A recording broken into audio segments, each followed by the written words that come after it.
Good afternoon and welcome to Chargers Outside Zone. I'm Chuck. I'm Thomas. And today we're going to go ahead and review the Chargers 2023 draft class. The draft has just ended. Yes. So we will get into the draft class here. Just a reminder, this is a father-son hobby where we focus on team building. We are not experts. We are not. We do not talk about gambling or betting, and we try to stay away from hot takes the best we can. Yes. So before getting into the actual Chargers draft class, we wanted to take just a few moments to review some highlights from the draft. Yes, we did. I think the big news broke on Thursday before the draft was Lamar Jackson. Lamar Jackson getting paid finally, staying a Raven. He will then get to play with OBJ and stay a member of the Ravens flock. He got 5 years, $260 million. Now the NFL's highest paid player. Yes. So very good for Lamar. Very good. You know, on our last episode, I said I wanted to see him, move to somebody like the Colts, but that's not going to happen at this point. That's not. I just wanted some chaos. As the draft got started, then we had the Panthers taking Bryce Young, quarterback out of Alabama. Any surprises there for you? No. Pretty consensus number one pick. Not a whole lot to say. They seem to have a plan. We'll see if size matters moving forward, huh? Yes. But some shocking stuff. Not the Texans taking C.J. Stroud necessarily. Everybody talked about Bryce Young and C.J. Stroud 1 and 2 in whatever order. Obviously, we just mentioned the Panthers went Bryce Young. That had C.J. Stroud on the board. Texans go ahead and take C.J. Stroud, but the really big news is their trade up with the Cardinals. I think there's a saying here And what would that say? by John Cena, ruthless aggression. A little ruthless aggression there, getting the QB number 2 and, edge 1 in this draft. Back-to-back players they're picking. Obviously going to add talent in the offensive room, add talent in the defensive room. Yes. And see if they can turn that franchise around, right? Yes. And then we saw the Eagles move up one spot to get Jalen Carter, and then later in the evening we saw them get another Georgia defensive player in Nolan Smith. That's just the rich getting richer. And the Eagles are stupid rich. Right. Generally considered the best roster top to bottom in the league. Howie Roseman has done a lot of work there. The Eagles are just trying to build the George defense. Yeah, now this, as of the end of the first round on Thursday night, adding Nolan Smith, they now had 4 pieces of that Georgia defense from 2021. Well, and then they went ahead and added another Georgia defender, Keely Ringo. yes. So Today. 5. So, where's the pipeline? Who built the pipeline? I think it was Howie. Yeah. Howie got that thing built. Nick Sirianni, whatever. I think it was quoted on Twitter as Mike Tomlin saying, there's lots of people fishing in that pond, and pulling out awesome Georgia players from back-to-back championships. So, any other draft notes before we jump into this Chargers class? The Seattle Seahawks had a good draft. It looks like was like, we'll take the best corner and the best wide receiver. CB1 and wide receiver 1 going Yes. to the Seahawks in this draft. Yes. And then they seem to have a lot of picks and they seem to add a lot of talent. I don't remember their exact draft class, but yeah, Seahawks seem to do well. Yes. All right, let's get into this Chargers draft class though. And at pick number 21, adding, we mentioned this on the previous podcast when we reviewed the Chargers roster, really wanting to add a playmaker on offense, whether that playmaker was a wide receiver, a tight end, or if Bijan fell. Remember all the talk of Bijan falling? Yes, but he went at number 8. He But went at number 8, so that did not materialize. Heck, Jahmyr Gibbs went 12, so... that didn't even materialize. And so at pick 21, the Chargers obviously went wide receiver Quentin Johnson out of TCU. Big frame is what they talk about. Yes. They, Lengthy. Brendan Staley saying that he can score the football. Yes. So get him on a quick slant or wide receiver screen. Hopefully break a tackle. He's a yak guy. Yards Yes. after catch from his freshman to his sophomore year. Just really let's get the ball in his hands, right? Yes. And that was not it for... We'll get into the rest of this class. I think the one big knock that we hear a lot about Quentin Johnson Yes. is a body catcher. Yes. But I am pro Quentin Johnston. Yeah, I know you're very excited about Quentin Johnson. He brings a lot of great stuff to that wide receiver room. He has 2 mentors, even 3 mentors if you count Josh Palmer. But let's work on not being a body catcher. Yes. Let's improve route running, huh? Yeah. That would be great if he can really come in and work on those 2 things. He could be dynamic. And we now have Kellen Moore Yes. at offensive coordinator. Yes. And Former so- Cowboys. And so hopefully, with Mike Williams, with Keenan Allen, with Quentin Johnston, Kellen Moore can go ahead and scheme Scheme it up. and let's get him the ball in his hands and let's watch him run for touchdowns, huh? Yes. All right. So what you see, if you're watching the video version, we have the mock draftable measurables up. I'm not going to go This through is all these. for but the audio Yeah, version. Explanation. Yeah. So he really fills the spider web chart. So he did not run the 40 or do any of the agility drills, but from a height, weight, arm length, hand size, he does a good job of filling that. He does a chart. good job. His RAS score is an 8.69. Once again, this is a big body guy, big vertical, big broad. Those are both considered elite. And but once again, when you have super fast wide receivers, his speed is only classified as good. I think it's better long speed than obviously short area quickness here is poor with a 3 cone of 7.31. But we'll try to find somebody else to fill that slot receiver Yes.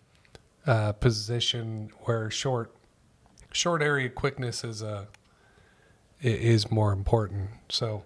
Yes. Outside the numbers, I think he's a great addition to the Chargers wide receiver room. Yes, he is. All right, let's go on to the second. Before we go on to the second round pick, interesting enough, in a previous episode, we did Daniel Jeremiah's mock drift, and he called this one in his second draft, mock draft 2.0. In February, he had Quentin Johnson to the Chargers, stating, "Speed on the outside has been a missing element for the Chargers. Johnston fills that need." Yes. And he also has Zay Flowers there, and obviously Zay went in the next pick to the Baltimore Ravens. Yes.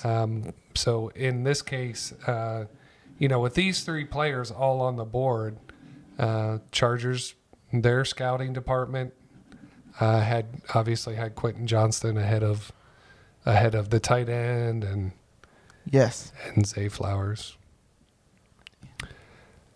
At pick number 54, the Chargers picked edge Tuipulotu out of USC. Now, Hometown kid. He Stays home. He attended the local pro day, and Brendan Staley seemed to have had a lot of good things to say about him. Fight on. And, USC Trojan. So at edge, he's not really a height weight guy necessarily, but it seems like Brendan Staley wants to bring him in, coach him up, and play him at multiple positions. Yes. Maybe he's an edge on early downs, and maybe he's a defensive end rushing the passer on third down. Yes. But he obviously did not do any of the 40-yard dash, vertical jump, broad jump, three-cone. So definitely the Chargers must have much more information on Thule than the mock draftable sites, and his RAS is not applicable because he didn't do anything. So, oh well. Oh, wow. But once again, adding edge depth, adding to this defense, much needed and much appreciated here at pick number 54. Moving on to pick number 85, they went ahead and added speed to the inside linebacker or off-ball linebacker position. Yep. Grabbing Dayon Henley out of Washington State. And now he is once again an undersized player for his position, but speed to burn. Speed. At off-ball linebacker. Obviously, his 40-yard dash is in the 88th percentile. His 10-yard split is a 1.55. That's, quite amazing. Yes. Decent vertical at 35 inches at 125-inch broad jump. So, obviously, an athlete here at the linebacker position, sideline to sideline. Hopefully, that translates into coverage capability. Yes. But definitely the Chargers were in need of adding something to that off-ball inside linebacker position. And hopefully we got some much needed help. Much needed help here in round 3. His RAS score was an 8.06.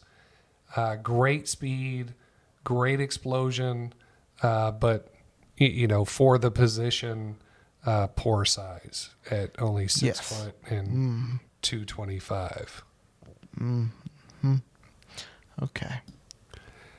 At pick 125, the Chargers, round 4, pick 125, the Chargers go back to TCU. Yes. And grab another wide receiver, Darius Davis. Yes, which should be our return. Yeah, you told me that specialist. This was more a return specialist pick, and I'm guessing if he was a pure return specialist, that maybe undrafted free agent. But I'm guessing they see some offensive upside, maybe. Return or wide receiver 5 or something switch like that. army knife. Yeah, it could be. Or, wide receiver, maybe get something out of wide receiver 5, wide receiver 6. If he can replace DeAndre Carter, Carter came in as a free agent last year. Yeah. Was, good Decent. in the return game. Didn't break any. But where DeAndre Carter really surprised was when Keenan and Mike Williams were down. He stepped up. Yes. And caught a lot of passes, a lot more passes than anyone thought he would. And, hopefully the Chargers wide receivers this year stay healthy. They add the addition of Quentin Johnson. Yes. Maybe we can get Darius Davis to return some punts and some kickoffs and, add some jet sweeps in there. Yes. Maybe scheme him open a couple times. Skim him open. Give him package plays. He, as you can see from his spider chart, he is a pure speed guy. I mean, he doesn't even register on half of these things. He only really registers on that 10-yard split and that 40-yard dash. But but it'll be on Kellen Moore and the offensive pass coordinator, passing game coordinator to get this guy involved and utilize that speed. Yep. His his RAS from Kent Lee Platt at MathBomb, his RAS score is a 4.29. Once again, he has elite speed, but size, explosion, which is so surprising. His explosion is so poor, and his agility is not great. Yes. So hopefully, like we said, like I mentioned, hopefully he helps on special teams with returns, and you can get him a jet sweep or two during the game, get him involved somehow. Yeah. At pick 156, went ahead and added offensive lineman Jordan McFadden out of Clemson. Once again, undersized. The spider chart is weird. Well, he's once again undersized for the position of, I think this was offensive tackles. He's 6'2", 303. So you can see where, he's not really ticking those boxes, but decent arm length at 34 inches. And he's got good speed. Yeah. So I think this is depth. Maybe he has a shot at right tackle. I don't even know where this guy played it. I think I saw him at left tackle at Clemson, but yeah. Hopefully he's your swing. Swing and Trey tackle. Pipkins fills that right tackle spot. Fifth round, good RAS score of 7.71, elite speed, poor size, and okay agilities. At pick 200, they went ahead and added defensive line depth. Mock Draftable didn't have a spider web chart. On defensive tackle Scott Matlock out of Boise State, but there was a relative athletic score from Kent Lee Platt at MathBomb. Yes. And quite an amazing RAS score to land a guy in round 6 that scores at 9.65. Jeez. How did he fall? So he is a little underweight at 296. So maybe some concerns early that he gets pushed around on some running plays. Okay. His bench is okay at 29, but I mean that's a lot more than I can do. That's a lot more than I can do as well. But here as a score, it's in yellow, so obviously there's some people in the NFL that bench more than him at his position. Mm-hmm. His explosion grades are good. His broad is better than his vert, but I mean 29 and a half at 300 pounds. I mean, still crazy to see that on a chart. But where he really, lights up the screen here is he has great speed, sub 5 second 40-yard dash. His 10-yard split is a 1.69, which is great. And he has a tremendous 3-cone at 7.31. So that is quite amazing to get in the 6th round. I think obviously rotational depth, because in the NFL you really have to rotate players on defense to keep them fresh. Yes. And hopefully, well, the Buffalo Bills taught us that. Yeah, the Buffalo Bills taught everybody that lesson. And hopefully the Chargers have another late round gem this year in Scott Matlock like they had in one Jamari Sawyer last year, right? I think we do. Based off the... I think you're only saying that because you and Scott have the same red beards going on. Oh, no. No, you're just going off the RAS score, not the red beard connection. I'm saying that off of the... Yeah. Yeah, it will be interesting to go back and watch some of his tape. Like I said, hopefully the Chargers found a gem here. And then... Yes. With the final pick for the Chargers in the 2023 NFL Draft. At pick 239, the Chargers went quarterback Max Duggan out of TCU. Yes. So out of 7 players drafted this year, 7, 3 of them are from TCU. Yes. Now, Max is not a height weight guy again. He is fast for a quarterback, 4.52 speed. With a 1.55 10-yard split. That's amazing. And yeah,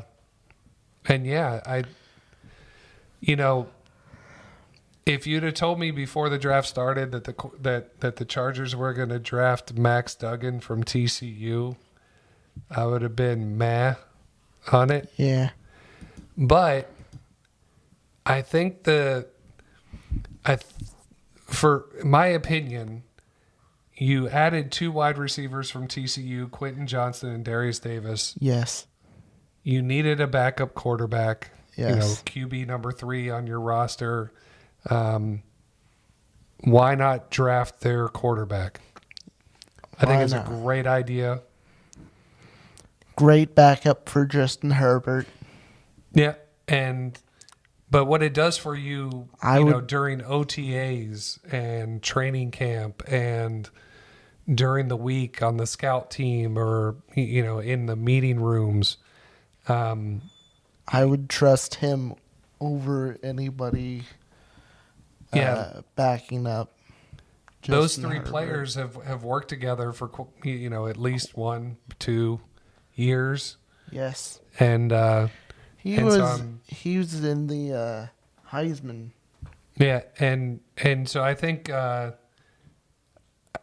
digesting the playbook, yes, it'll be beneficial, and having friends on the team, yes, getting along, all that stuff. I think this is really going to work in the Chargers' favor. Picking up Max Duggan at pick 239. Are we building a pipeline? Potentially an offensive pipeline, a little bit different than the Philadelphia Eagles defensive pipeline. Yes. But nonetheless, obviously not going to push Justin Herbert. Yes.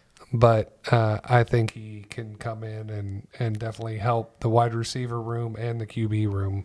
Yes. And I would trust him if Justin Herbert, Lord forbid. Yeah, don't even say it. Just don't even think it into existence. All right. So that was the draft. Yes. 3 Hypnotoads now on the Chargers. And I've got a little history. Yeah, so I found this. This is a pillow with a photo of Thomas and I on it. And we're still not sure why we did it. Why your mother and my wife decided to put this picture on a pillow, but she did. And on this pillow is Thomas in a TCU Frog Fever t-shirt. Yes. As you can tell, there's no beard there, so this was quite some time ago. Hypnotoads. So, longtime TCU fan. Yes. Charger fan. Adding 3 TCU players to their roster. You have to be super excited. I am. Especially with these 3 players. Definitely. With adding to the playmaker to the wide receiver room, replacing DeAndre Carter, and then, the open spot in the QB room, filling it with Max Duggan.